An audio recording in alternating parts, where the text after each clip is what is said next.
Mutton বানাতে হবে কিন্তু হাতে একটুও সময় নেই, তাহলে আজকের রেসিপি আপনাদের জন্য। বাই দ্য ওয়ে, আমি আপনাদের Trisha and welcome to my channel Trisha sister ট্রিটে। আর আজকে আমি বানাবো খুব সহজে আর খুব তাড়াতাড়ি তৈরি হয়ে যাওয়া কুকার মাটনের রেসিপি। তাহলে চলুন শুরু করা যাক। এই কুকার মাটন বানানোর জন্য আমি এখানে 600 মতো মাটন নিয়ে নিয়েছি। এবার এর মধ্যে আমি দেবো স্বাদ মতো নুন, অল্প একটু চিনি, হাফ চামচ হলুদ গুঁড়ো, 1 চামচ কাশ্মীরি লাল লঙ্কার গুঁড়ো, হাফ চামচ মতো দেব জিরে গুঁড়ো, হাফ চামচ দেব ধনে গুঁড়ো, হাফ চামচ গরম মশলার গুঁড়ো, দিয়ে দেব অল্প একটু সর্ষের তেল, একটা পেঁয়াজকে ভালো করে কুচিয়ে নিয়েছি সেটাকেও আমি দিয়ে দিচ্ছি, দেব 2 চামচ আদা রসুন কাঁচা লঙ্কা বাটা, 4 থেকে 5 চামচ মতো দেব টক দই, আর দিচ্ছি অল্প আস্ত গোটা গোলমরিচ। এবার এটাকে আমি খুব ভালো করে মিশিয়ে নেব। যদি আপনারা চান তাহলে এটাকে ওভারনাইট রেখে রান্না করতে পারেন, যেহেতু আমার আজকে তাড়াহুড়ো তাই আমি এটাকে সঙ্গে সঙ্গেই রান্না করে নেব।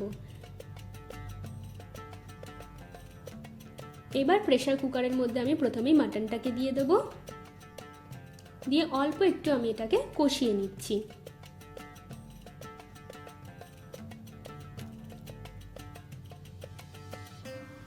দেখুন মাটনটা কিন্তু আমাদের হালকা করে একটু কষানো হয়ে গেছে।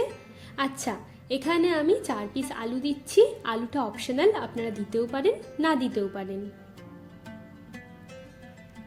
দিয়ে আমি আরেকবার এটাকে ভালো করে মিশিয়ে নেব। এবার এর মধ্যে আমি পরিমাণ মতো জল, আমি বাটি ধোয়া জলটাই এর মধ্যে দিয়ে দিলাম, দিয়ে ভালো করে মিশিয়ে নিচ্ছি।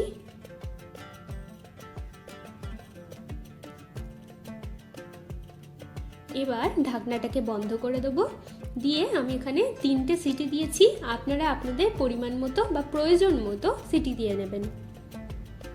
দেখুন আমাদের 3টে সিটি দেওয়া হয়ে গেছে আর আমাদের মাটনটা কিন্তু একদম রেডি হয়ে গেছে। চলুন এবার এটাকে আমরা সার্ভ করে নিই। আমার ভিডিওটি যদি আপনাদের ভালো লেগে থাকে তাহলে প্লিজ একটি লাইক করবেন, প্রচুর প্রচুর শেয়ার করবেন, আর এরকম আরও ভিডিও পেতে আমার চ্যানেলটিকে সাবস্ক্রাইব করবেন। আর খুব সহজে এই তৈরি হয়ে যাওয়া মাটন আপনাদের কেমন লাগলো আমাকে অবশ্যই জানাবেন। টাটা।